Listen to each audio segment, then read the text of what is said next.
In this Algebra 1 video, we're in Chapter 8, Lesson 7. We're going to talk about factoring and or solving ax squared plus bx plus c equals 0. Long story short, this is the template or the format of quadratic polynomials. That's a fancy word for saying it's a polynomial where the highest exponent is a 2. That makes it a quadratic. We'll talk about more in depth what quadratics are, how they can be used, how you graph them, and all that next chapter. So come back for that. But for now, we're just going to talk about how to factor it. You want to be able to factor because this is one of those tools in your toolbox that will make these questions a little bit easier and faster for you to solve.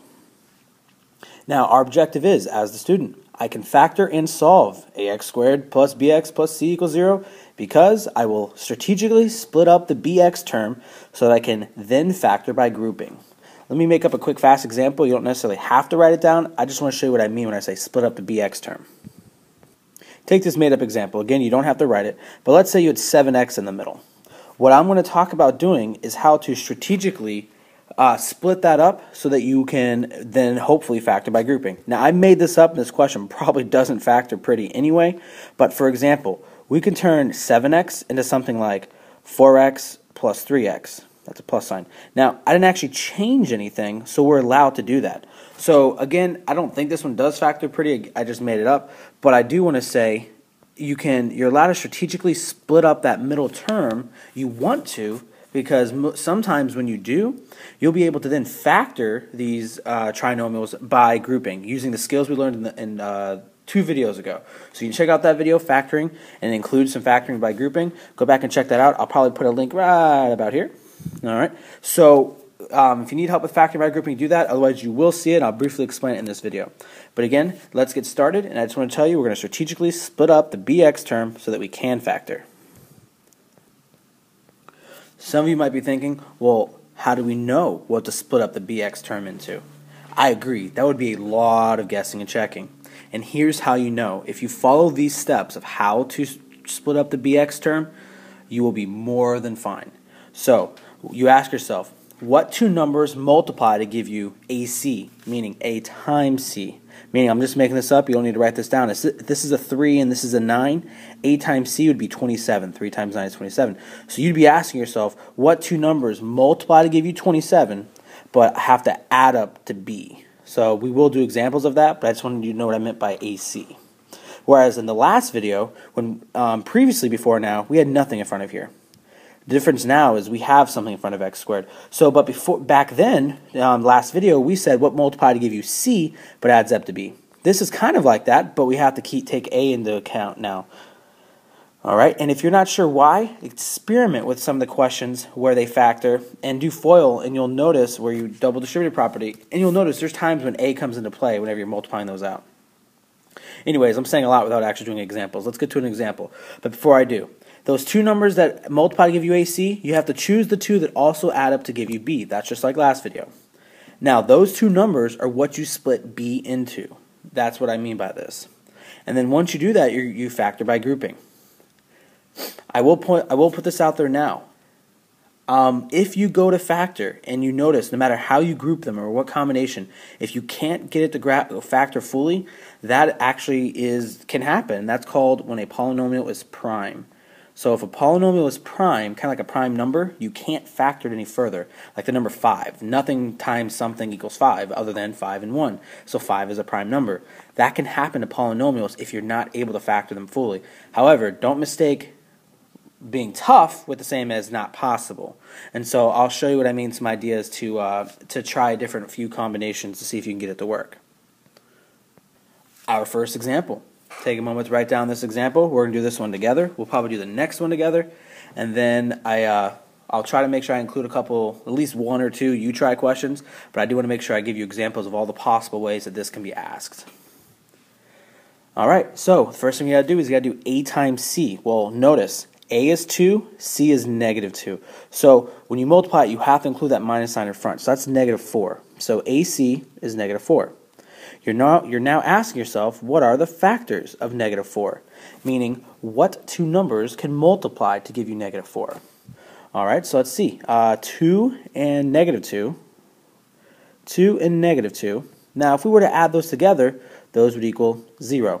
Okay, so that's not our numbers because we need it to equal -3. Those are not our numbers. So let's try some more. Let's try -4 or positive. Let's try +4 and -1. +4 and -1. That would multiply to give us -4. But when you add those together, those equals 3. So those do not equal -3. So those are not our number. You may have heard me, I actually avoided trying to say the correct one on accident. But if you try -4 and +1, those do multiply to give you -4. And when you add them together, they do equal -3. -4 plus 1 is -3. So those are our winning numbers. Those are what we're going to use to strategically split up B. So we are literally going to take the bx term, okay?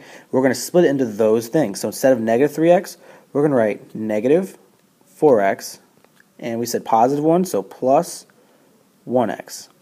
And we're allowed to do this. I don't know why I'm still doing those in blue, but we're allowed to do this because, check, -4x plus 1x. If you were to combine those like terms, you'd be right back to -3x. So you haven't done anything. You've just strategically separated it so that we're now ready to do our thing. Okay, so our thing would be, let's now factor by grouping. Most of the time, I just opt to leave it in the order that it's in. So go ahead and group them the way they appear. So now look for things that you can pull out. So I'm going to factor the first one first, and I'll do that in blue. You ask yourself, what's the biggest thing that both of those terms, 2x squared and -4x, have in them? And you'll see, okay, they both have an x in them, and they both have 2 can go into both of them. So that's going to be their greatest common factor. Pull out a 2x. And when I say pull out, I'm actually meaning dividing, and I think I explained that in that video 2 videos ago. So I'm saying really technically dividing. All right, well, 2x squared divided by 2x is just x. -4x divided by 2x is -2, because a negative divided by a positive is a negative. So look, you've now factored the first one. Moving on to the second one, what do both these have in common? Surprisingly, sometimes students catch this, sometimes they don't. Technically, at a quick glance, it looks like they have nothing in common. We have a 2 and an x. But they both do technically have a +1 inside of them, or a -1 if you really wanted to. So pull out a +1. So pull out a +1, and now if you do that, dividing by 1, you all know doesn't do anything, so you're left with x minus 2. Now, that worked out, because if you notice, both of these have an x minus 2 in them. That's the whole point to factoring by grouping. You want to factor it down to at least get to this step, so group them, then factor those groups, then you're looking for something common in those groups so that you can now combine those groups. So if you were to do this, and you were to now, let's say, okay, they both have an x minus 2, so meaning divide all of this by x minus 2, divide all of this by x minus 2, and you'll be able to pull it out that way. So you'll put x minus 2 can go in front or in back, it doesn't matter. But now we are going to be left with, on the other one, 2x plus 1. Meaning you take those two terms right here, and they go together into this parenthesis. And if you're not sure why that works, by the way, this is our answer. We factored. We're pretty much done. But as a quick side note, some students sometimes get stuck of why this works. So I'm going to give you a quick little side experiment, and then I will probably erase my side experiment. I'm just making this up. Let's say we have 2x, y plus, let's see, 1y. You ask yourself, and if you notice, look what I did. I replaced the parenthesis. Instead of using a parenthesis, I just put a y. That's all I did. So you could look at my example on the bottom right. They both have a y in them. So you're like, okay, they both have a y, so pull out that y. Well, if you do, on the first one, when you divide, you're left with 2x. And on the second one, when you divide, you're left with plus 1. Well, hey, look, that's what we have. 2x plus 1, 2x plus 1. But instead of y, it was x minus 2. Meaning, when you have a chunk of parentheses like this that are the same, as far as factoring is concerned, you can kind of call it, you can treat it just like you would a letter. It's just like that. So this usually helps people see it. These two versions mean the same thing, but the second one just uses a letter instead of parentheses. Alright, so we are done with factoring this question. I erased my little experiment down there. As a side thought, also, if the instructions did not just say factor, if the instructions said solve, and you know they say solve because they'll use the word solve, and another way to know that they want you to solve, if the words aren't clear, is you'll see an equals 0 out here. If there is an equals 0 out there, they're asking yourself, they want you to find out what values of x will make your polynomial equals 0. So technically that equals 0 stays there if they had said solve. And so now you're doing exactly what we've talked about in the past couple of videos when solving, once you factored. Once you have factored, if they want you to solve, you're just going to ask yourself, what would make each factor equal 0? Meaning, what value for x? So let's take a look at the first one. What value for x? Well, if you imagine a positive 2 here, positive 2 minus 2 would equal 0. So that's one of our answers, positive 2. So one of our answers is x equals 2. That's one of our answers. And you might be thinking, well, what about this one? And I'm going to briefly explain this like I did before. It doesn't matter, because if you put in a 2 here and you get 0, yeah, sure, put in a 2 here. You get 4 plus 1, you get 5. Well, 0 times 5 doesn't matter. Anything times 0 is 0. It's the zero product property. So it's still going to equal that 0 that we need. So 2 is one of our answers. Now to find your other answer, we got to ask ourselves, what would make this factor equal 0? And if you're not sure, you can set up a little equation to solve. 2x plus 1 equals 0. And now solve this like you would any equation. Get 1 to the other side. Equals negative 1, divide by 2, divide by 2. You end up with x equals negative half. So that's our other solution. So x equals 2 and negative half. Those are our two solutions to this polynomial. Some of you might be thinking, well, hey, that's not the fancy proper way to write your answer. And I'll say, no, it's not. This is the fancy proper way to write your answer. We use little brackets. We're making a list. We're making a set of all the solutions. So we use little squiggly brackets. So that is the proper way that you will see your answers written. So quick recap. We strategically separated B so that we could factor by grouping. And once we factor by grouping, as far as factoring, we're done. But if they told you to solve, you then got to ask yourself, what would make each factor equal 0? And we found it by checking what would make each factor equal 0. So your answers are, if it said solve, the answer would be negative half and 2. Let's do another example. All right, take a moment to write down this example and maybe start thinking to yourself for a moment about how you would try it. Perhaps you try this on another paper. Let's consider this a you try example. It'll be just like the last one, except try it maybe on a scratch sheet of paper in case you do it wrong. You might need to fix some mistakes. You want to make your notes messy. All right, so we got to start by finding AC, meaning what is A times C? Well, 6 times negative 6 is negative 36. So now we're asking ourselves, what are the factors of negative 36? All right, so I'm going to just start brainstorming that a little bit. You could do, hey, 6 times negative 6, that's one of them, but that does not equal negative 5, so I'm not going to use that one. I don't know, 12 and negative 3. Those multiply give you negative 6, but when you add them together, they only equal 9. So those aren't our numbers. So let's try some more. Let's try 9 and negative 4. 9 times negative 4 is negative 36. Well, those add together give us positive 5. Oh, look, those are our magic numbers that we need. Okay, so those are the winner. That's what we're going to split BX into. Now, yeah, you could go through the whole list. If you still hadn't found it, you'd keep going so you can find anything. And technically, there might not always be something that works. And again, if there truly is nothing that works at this step, this is one of your indicators that it does not factor fully. So if that is the case, you would say prime if you couldn't find one. But make sure the difference between couldn't find and actually not there is very clear. All right, so I'm going to rewrite the same polynomial, but I'm going to split up the BX term. So I just rewrote the polynomial, but I split up the middle term. And I gave myself strategic a little bit of space in here because I don't want to see those parentheses get all squished and you're more likely to make mistakes. All right, now to go ahead and start grouping these. In general, I usually just keep them in the order that they're in.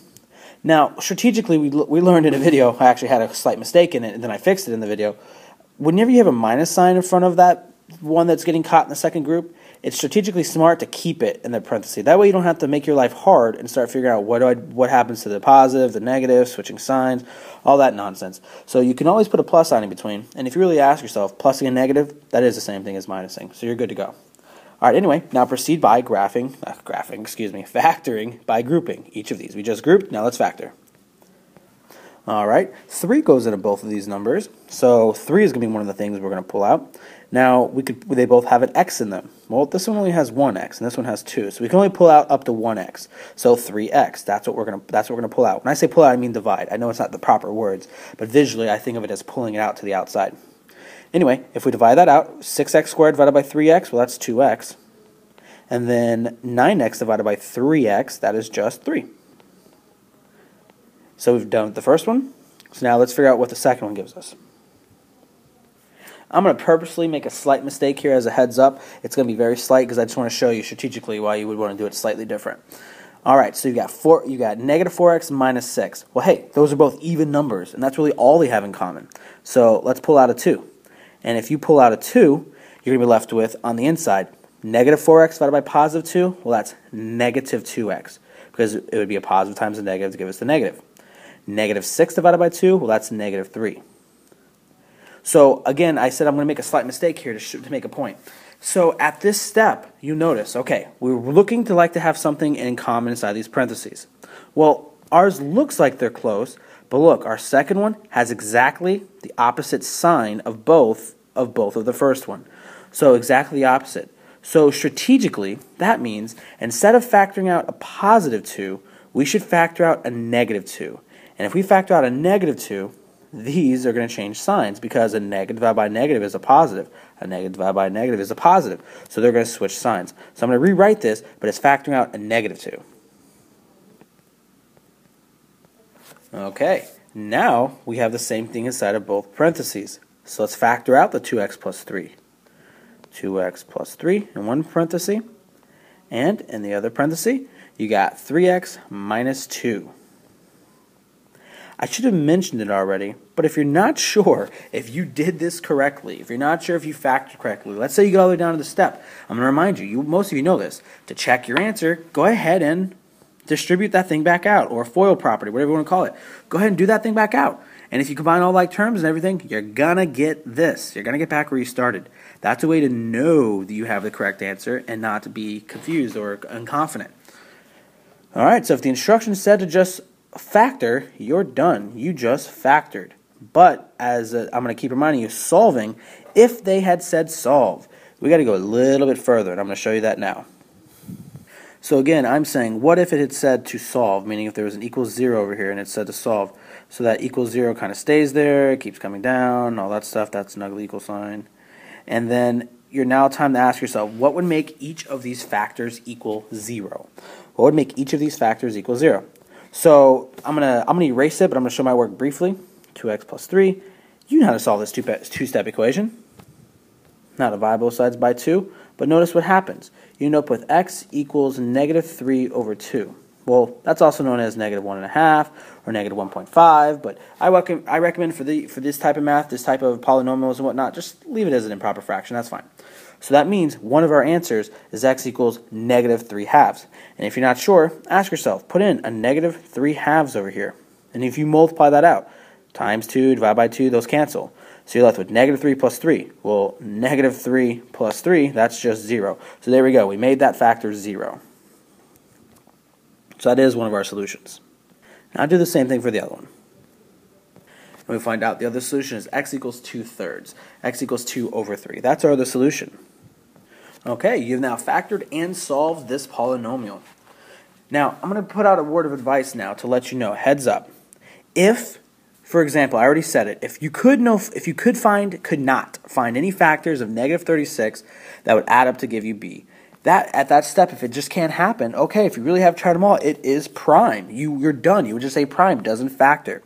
We'll talk about next chapter how to still solve those polynomials, those quadratics, next chapter when we get to it. By the way, it's called the quadratic formula. You don't need to know that right now. Anyway, or let's say you got to this step and you group them. If you group them and then you factor and you do not have anywhere close to the same thing in these parentheses, if that happens, you can go back to this step. Change the order that you group them in. Like maybe put the minus 6 and the 6x squared together and the 9x and the 4x together because they have an x in common. Try grouping them a different way and then factor again. And then look to see if you can get the same thing inside this parenthesis. If you still have nothing in common inside this parenthesis, maybe try any other groupings you can possibly see at this step, any of the groupings you possibly see, and if you still can't get the same thing inside of these parentheses, at that step you would conclude it is a prime polynomial. It's not possible. It does not factor. And so you would just say prime. You're done. For the sake of time of this video, I am not going to do examples like that because that can be kind of annoying when you're watching as the viewer saying, well, that's not going to get us anywhere, but you see me keep going because I'm wanting to show you it doesn't work. So I'm not going to include that, but I just want to know that's the signs when it happens. Just be cautious and don't assume it's prime just because you feel like it's hard. Make sure you actually really do explore each of the possibilities. I want to show you a type of question to where it might be a good idea to factor out something in the very beginning. Meaning, if all of these polynomials have something in common, all these monomials, all of these terms of our polynomial, if all of them have something in common in the beginning, it sometimes can be a little less messy to pull it out in the beginning, but I am going to show you this example. I'm not going to over-explain it, but I'm going to show you what happens if you don't pull it out. But I'm going to do it a little differently. We noticed that 4, 26, and negative 48, all of them have something in common. Meaning, we could have pulled out a 2 in the very beginning because 2 goes into all those coefficients. Now, you can't pull out an x because 48 doesn't have an x. So we're just going to pull out a 2 in the very beginning. And then the only thing is that 2 just stays on the outside the whole time, and you don't ever have to do anything else with it. But it gives you smaller numbers to work with, and it tends to be less messy. I will show you what happens if you did not pull out the 2. It still works, it just gets a little bit more messier with bigger numbers. But I'm not going to over-explain that way of doing it, but I will show you it does still work. And many of you, that would be your instinct to do it that way. If you don't notice, there's something you can factor out in the beginning. So I'm just going to start by factoring out a 2, and then we'll be ready to go. Notice I still kept everything relatively color-coded. But the only difference is there's now a 2 on the outside. And so you now are going to proceed and handle all of this just like you normally would. Just keep in mind you're inside of the parentheses. So you'll need to drop down those parentheses with that 2 on the outside each step of the way. All right, AC. 2 times negative 24, well, that's negative 48. So we need to look for factors of negative 48 that add up to 13. So we're looking for factors of negative 48 that add up to 13. Well, start thinking. 12 times 4. 12 times negative 4 is 48, but not 13. So we're not going to do 12 and negative 4. Now, for the sake of time, I cheated and went off screen and hit pause to tinker and figure out which factors. And so, but 16 and negative 3, if you multiply those, it gives you negative 48. But when you add them, it gives you positive 13. So those are our winner. And again, for the sake of time in the video, I didn't go and just check all of them, but you would have to do that yourself. All right, so we found our numbers that we're going to split B into. Okay, notice that 2 in the parentheses are still out there, but we're just dealing with the inside now. Okay, so now let's group these together. In general, as a heads up, I just keep them in the order they're in. Oh, I cut out the room for the plus sign. Now, if you don't like having parentheses inside of parentheses, you are more than welcome to use different shape grouping symbols like this to help you distinguish or color code them. It's up to you, but I'm going to focus on the inside. So I'm going to switch it to brackets. Okay, so let's take care of 2x squared plus 16x. They both have a 2 in them, and they both have an x in them. So let's factor out a 2x. Well, for the first one, you divide out, you'll be left with x. For the second one, 16x divided by 2x, well, that's just 8, positive 8. So you've taken care of the first one. So now let's take care of the second one. And what you'll notice is, by the way, in the first one, we had positive inside. We had positive stuff. And you'll notice inside of here, we have negative stuff. So let's think ahead. We know we need positive stuff if we're going to have any hope of it being the same. So let's pull out a negative for that reason. So I'm going to say, let's pull out a negative, and you notice 3 goes in both those. So pull out a negative 3. If you pulled out a positive 3, you would notice you would have negative 8 minus 8 inside of this one. So you would have to say, okay, let's pull out a negative 3, so signs will change, all that stuff. Anyway, pull out a negative 3, you're left with x. Well, negative 24 divided by negative 3, well, that's positive 8. All right, so you've now factored that one. So at this step, you're now able to see, oh, great, we do have the same thing inside of the parentheses. So factor that out, just like we did before. But just remember, you got to keep that 2 out there. So let's factor out an x plus 8. And when we do that inside of the other parentheses, we're going to be left with 2x minus 3. Now, because it's all down to just multiplication now, we don't need those brackets anymore. We can just bring that 2 straight down. And so at this step, everything is multiplication. So like I said, as of this step, everything is multiplication. So technically, you can put the brackets there if you want. But then, since it's all multiplication, you could drop the brackets. So here you go. You have fully factored this polynomial, fully. Now, as a side experiment, first of all, let's go ahead and button it up and say, let's solve. Let's say, what would make this polynomial equal 0? Let's say it was a solving question. If it was a solving question, you don't even worry about that 2, because 2 is not a variable. You can't make it anything. That's always going to be a 2 out there. But you can make this a -8. If that's a -8, this is 0. Well, 2 times 0 is 0. 0 times whatever the heck that is, doesn't matter. It's still going to be 0. So that means one of our answers is -8. So we found one of our answers already. So x equals -8. Now, do the same thing for the other one, except you might need if you can't visualize it in your head, you might just need to do the equation. No big deal. And we find out x equals 3/2. That's our other solution. X equals 1.5 or 3/2, however you want to say it. So here we go. Imagining that this was a solve question. I didn't have room to drop down that equal sign on all of them. The equals 0. But imagine you had a solve question. You would still factor just like usual, and you would get your answer this way. Now, as a side experiment, I want to show you. Here, we pulled out something that they all had inside of them in the very beginning.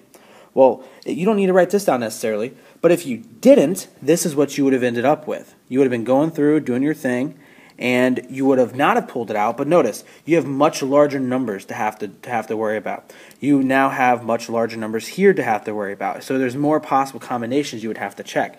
But you could still do it. You would factor it. Both these have a 4x in them. Okay, we end up with x plus 8 in there, no problem.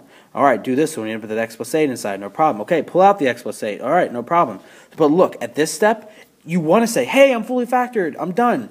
But the truth of the matter is, this factor is not factored all the way because there's something that still goes inside of 4x and minus 6. And that something is a 2. So you'd have to factor out that 2. And then you would be left with 2x minus 3. Well, hey, that's the same thing we had last time. That was the same answer we had over here. But you just had a few more steps to get to it. If you don't mind doing it this way, go for it. I will be honest, though. Our answers we said -8 and 3/2. Those are still the answer to this version. So technically, you could have found the answer without fully factoring. But I just want you to know, if the instructions say to fully factor, which generally that's what they're saying, they want you to factor all the way, you would have to go further, and this would be fully factoring. However, this step was enough just to get the solutions, because the answers to this one would be -8, and this one would be 6/4. Well, hey, 6/4 is 3/2, which was the same answer we got. So 3/2 would still make this one correct. So it had the same solutions. All right, so I'm going to make these my last examples that I did for you. I will go ahead and throw up a couple of you tries, but to be honest, for this time of this video, I'm not going to explain them. I'm just going to kind of show the work, or maybe just show the answers so that you can check yourself. I will not put a prime one in here because I don't want you to beat your brains out knowing that it's prime, or maybe I will. Let me think about it. Nah, I'm not going to. I'm going to let us focus on what does factor pretty. That way, right now we're focusing on what does factor pretty. But just know in your assignment, if there's one that you can't find any combination for it to work, that just means it's prime. Give this one a shot. You try. I'll give you a hint. I will say that all of these do have something inside of them if you choose to pull it out now. No, I lied. They do not. Never mind. Ignore everything I just said. Just solve this as usual. Do your thing. If you're still stuck and you stuck around, I will give you another hint. Yes, when you multiply A and C, it gives you a huge number. But you will notice B is not huge. That means whatever numbers you must have multiplied must have been somewhere close to each other, so it's big numbers then to give you this, to where that their difference was 22. So meaning one of them was positive, one of them was negative, and the bigger one was positive, the smaller one was negative, and you're going to equal positive 22 and you add them. So take them up to Tinker to find that. I'll admit it took me a couple tries, but I found it. 40 and -18. Those are going to be the two numbers that multiply to give you AC, but add up to B. All right, do your thing.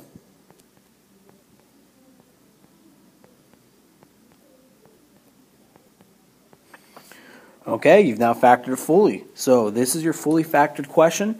Now, if it's said to solve, you can then go a little bit further and you could solve. And those would be your solutions. Like I said, not over-explaining. Alright, so I'm going to actually, for the sake of this video, I'm going to make this the last example. So to recap, ladies and gentlemen, let's go through these steps, and then we will say this.